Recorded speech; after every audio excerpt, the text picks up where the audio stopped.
So we went karting as we do as a group. We kind of try to do it every couple of weeks, but it ends up being every couple of months because I usually am too busy. Rob, I hope you had your Wheaties for breakfast. Will looks really strange in a go-kart. His head is over the crash bar. Listen there, Junior. Sit on your little phone book, put your little foot extensions on there so you can hit the brake.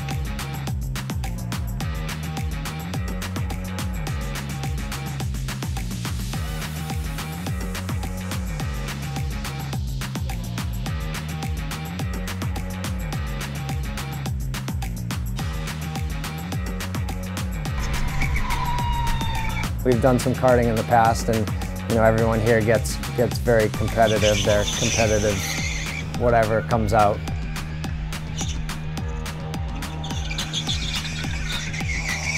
We beat up on Jay a lot. One of our goals was to remind Jay that we're still here. So we definitely took it upon ourselves to hit him whenever we could.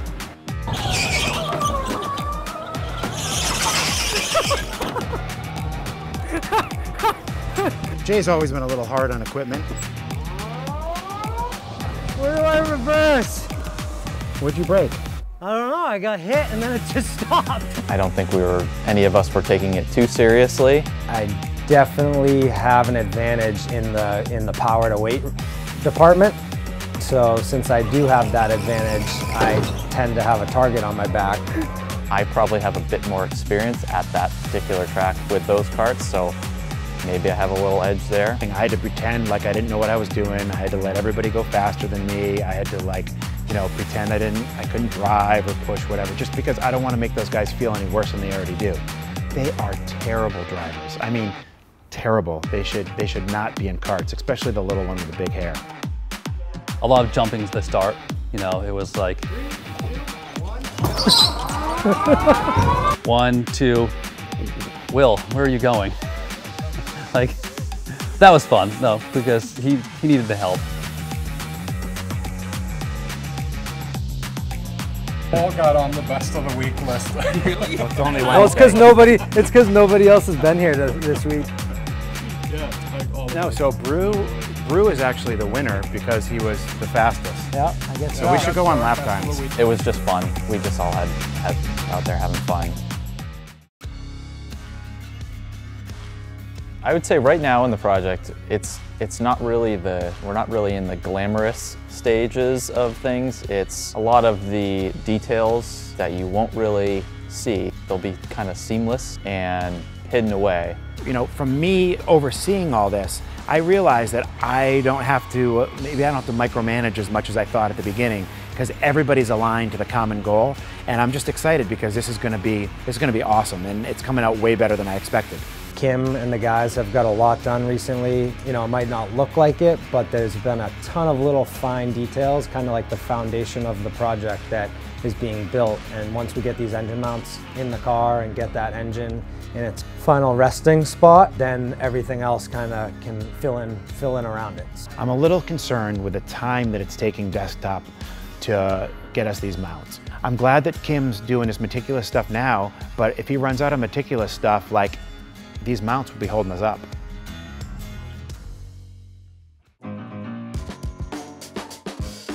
We knew that we had to get the steering in place and make that perfect and as stock as possible, and then fit everything else around it. Finally got the steering column modified enough where we can put in and at least see where it's going to be fitting. It definitely gave us quite a bit more room between the engine and the steering shaft here, which is going to allow us to run hopefully 2 runners for the exhaust manifold through this area here.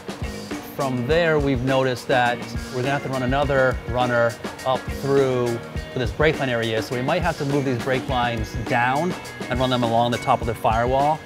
Allow us access through here with a runner, and then also at the same time, we don't want to run a header right on top of a brake line. That's just not safe.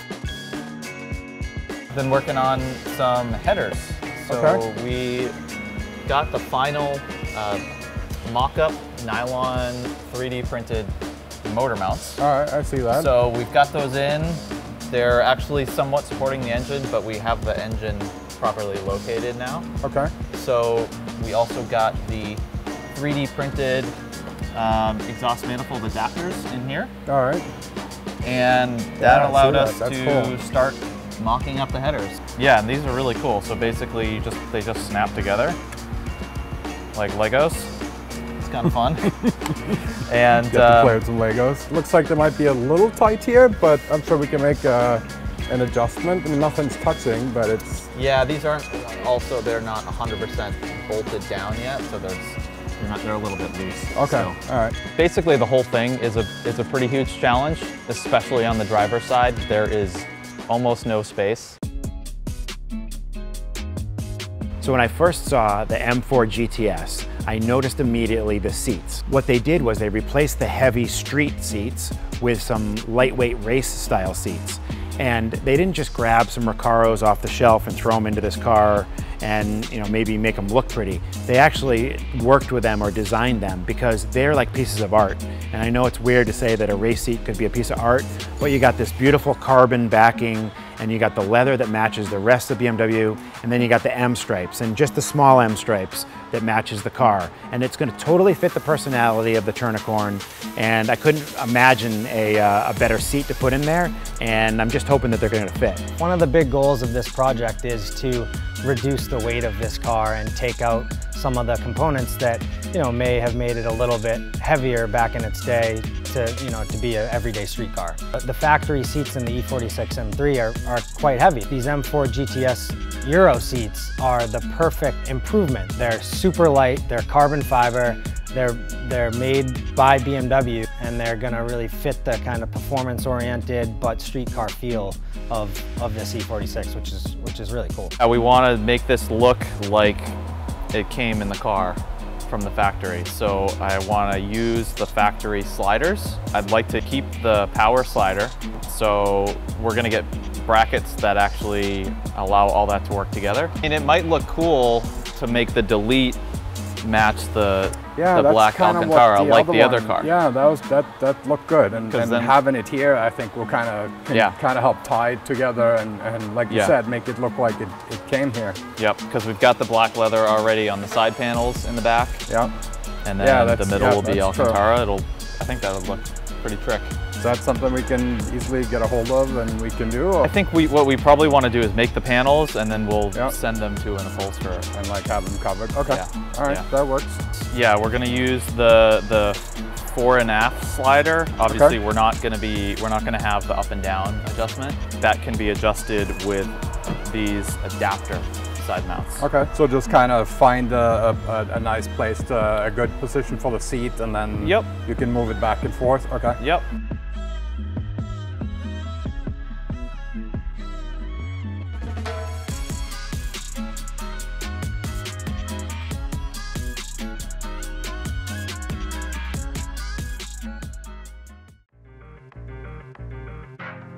Kim has showed me what he's been doing, and he's been doing a lot of the little stuff which we would have had to do before we could get everything in there anyway. And it's this little stuff that's tedious that, of course, I want done perfectly, and so does he. It's things we never thought of. You need to change where the fuel pressure regulator is, and when you do that, then you need to change where the brake lines are going. So you need to build new brake lines, and of course, BMW doesn't sell brake lines cut to length or bent.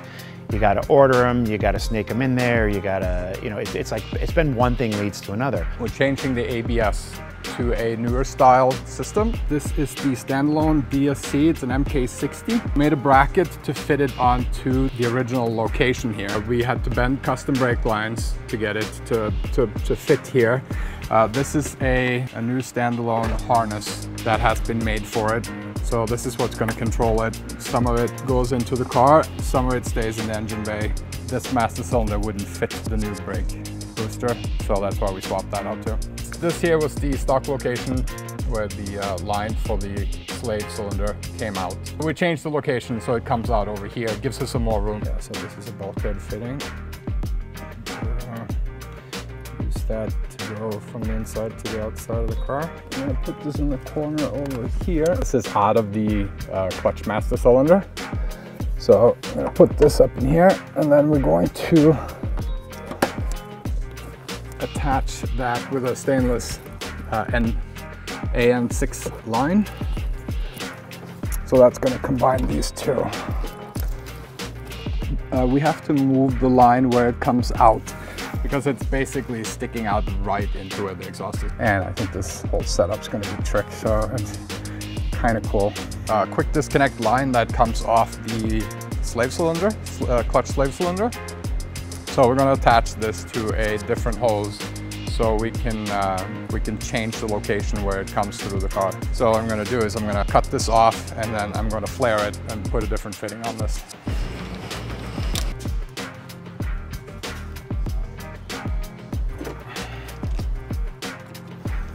First we put a fitting on it and then we double flared it. So now it will bolt up to a AN6 fitting so we can put a flex line on this fuller clutch. Take a quick look here. Yeah, I think that's gonna work. These are the old brake parts. This is the brake booster that came out of it. It's much bigger than the one that we are using. This is where the E-box used to be, so there's a big hole going through the firewall. So to seal that up, we made a plate, but we still need the wiring harness to come through the firewall. So the wiring harness gets sealed by this grommet right here. So we made a cutout for the grommet to go through the plate, and it'll all get sealed up once we can figure out what has to stay in the engine bay and what can stay in the car. We're fitting the regulator and the fuel filter into this corner, so this space will be taken up. So what we're working on next is the fuel lines, and one of the issues here is that the hose for the fuel tank fumes is this guy, and it's plastic. It runs right here up against the frame, but I can't have a plastic hose running up here next to the exhaust. So we're going to switch this out with an aluminum one and also put the fuel feed and the return also here next to it.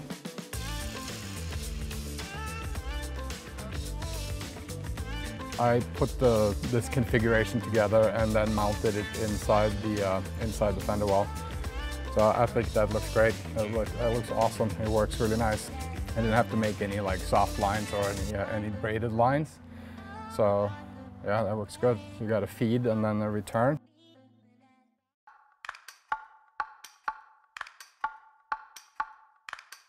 Desktop Metal has delivered the engine mounts. We've over-designed it to make sure it's as strong as possible. We got some exhaust parts to try out. I'm super excited about getting to the exhaust because once we get there, it means that we have gotten past a lot of the initial challenges and we're really moving towards the finished product. We're getting to the point where we are seeing progress. We're gonna start seeing the big things develop, like the engine mounts. The engine will go in. It will find its final spot. Then we're gonna do the cooling system, suspension, wheels, brakes. These are all exhaust. These are all the big components that are really going to make this build what it is. These are things that we specialize in and we know in and out and we've been doing for years and years.